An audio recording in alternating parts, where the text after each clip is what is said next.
पूजा मोरे मराठवाड्याची संघर्ष कन्या, तरुण वयामध्ये पंचायत समिती सदस्य झालेल्या, मराठा क्रांती मोर्चा असू द्या, शेतकरी आंदोलन असू द्या, आंदोलन कुठलंही असू द्या, मोर्चा कुठलाही असू द्या, त्या मोर्चामध्ये आंदोलनामध्ये खंबीरपणे आपली भूमिका मांडणाऱ्या मराठवाड्याच्या संघर्ष कन्या पूजाताई मोरे सध्या सोशल मीडियाच्या फ्रंट लाईनला आहेत.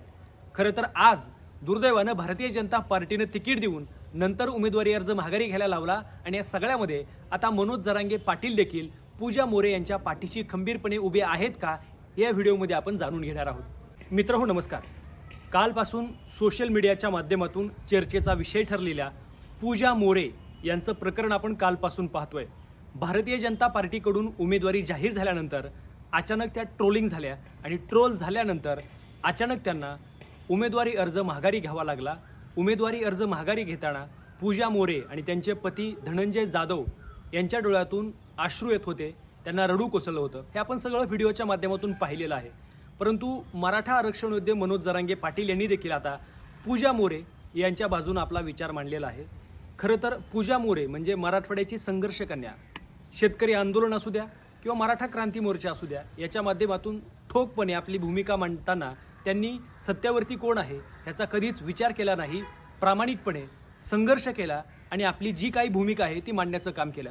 परंतु आज त्या भारतीय जनता पार्टीमध्ये काम करत असताना त्यांना का ट्रोल केलं जातंय, तर त्यांची अगोदरची भाषणं, ती भाषणं म्हणजे मोदींच्या विरोधामधल्या घोषणा असतील, देवेंद्र फडणवीस यांच्या विरोधामध्ये केलेली स्टेटमेंट असतील, म्हणजे जरांगे पाटलांनी याच्याबद्दल काय बोललंय हे आपण या व्हिडिओच्या माध्यमातून जाणून घेणार आहोत. काल जरांगे पाटलांना पत्रकारांनी प्रश्न विचारला की पूजा मोरे या ट्रोल होत आहेत आणि त्यांनी सगळ्यांची माफी मागितली आहे. या विधानावर जरांगे पाटील असं म्हणाले की पूजा मोरे यांनी माफी मागायची आवश्यकता नव्हती. एखादं आंदोलन करत असताना एखाद्या मोर्चामध्ये आपण सत्ताधाऱ्यांबद्दल बोलतो तसं बोलावंच लागतं, कारण त्याशिवाय न्याय मिळत नाही, त्याशिवाय मागण्या मान्य होत नाही. म्हणून ती एक पद्धत असते बोलण्याची. त्याचा अर्थ तोच राग मनात धरून पुढील आयुष्यामध्ये जर वादाचे विषय होणार असतील तर ते दुर्दैव आहे. माफी मागायचा काय संबंध येतो? त्यांनी माफी मागू पण नाही, कारण हे राजकारण, याच्यात जो आपला बळी द्यायचा प्रयत्न करत त्याचा बळी आपण पण घ्यायचा असतो. म्हणजे एकीकडे पूजा मोरे यांनी आता भारतीय जनता पार्टीमध्ये प्रवेश करून मी हिंदुत्ववादी काम करणार आहे अशा प्रकारची भूमिका घेतलेली आहे. परंतु याच्या अगोदरची त्यांची भाषणं ही पुरोगामी चळवळीशी निष्ठा दाखवणारी ती भाषणं आहेत, तसे त्यांचे विचार आहेत.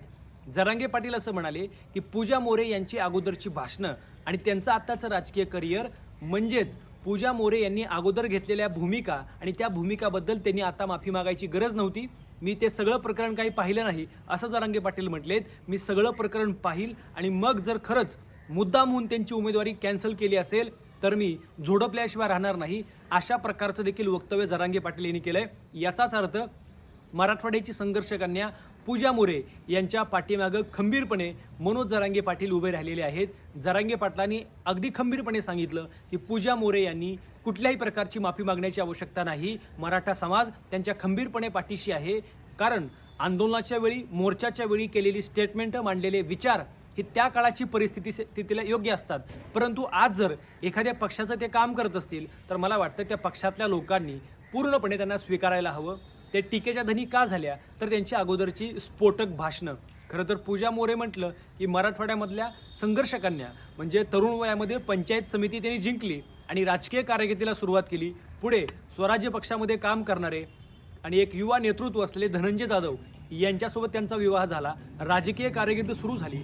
गेल्या 6-7 महिन्यापासून त्यांनी पुणे महानगरपालिकेच्या या पूर्ण निवडणुकीची तयारी केली होती. प्रभाग क्रमांक 1 मधनं त्या उभ्या राहिल्या होत्या, परंतु दुर्दैवानं त्यांना 2 प्रभागमध्ये उमेदवारी दिली. भारतीय जनता पार्टीकडून तिकीट मिळालं, परंतु भारतीय जनता पार्टीच्याच काही सोशल मीडियाच्या पेजवरून किंवा इतर कार्यकर्त्यांच्या माध्यमातून पूजा मोरेला टार्गेट केलं गेलं. इतकं टार्गेट केलं की दुर्दैवानं हायकमांडकडनं मॅसेज आले की तुम्ही उमेदवारी अर्ज मागे घ्या, आणि उमेदवारी अर्ज मागे घ्यायला लावला. त्यावेळी 5 वर्ष राजकीय कारकिर्दीला ब्रेक लागला. मला वाटतं पूजा मोरे यांचं 5 वर्षाचं राजकीय कारकीर्द कुणी खराब केली याचं देखील उत्तर आता द्यायला हवं. मित्रांनो, तुम्हाला काय वाटतं? तुमच्या देखील प्रतिक्रिया कमेंटमध्ये नक्की नोंदवा. आणि या चॅनलवर जर आपण नवीन असाल तर अशाच प्रकारच्या व्हिडिओसाठी आमचा हा चॅनल नक्की सबस्क्राईब करा. धन्यवाद.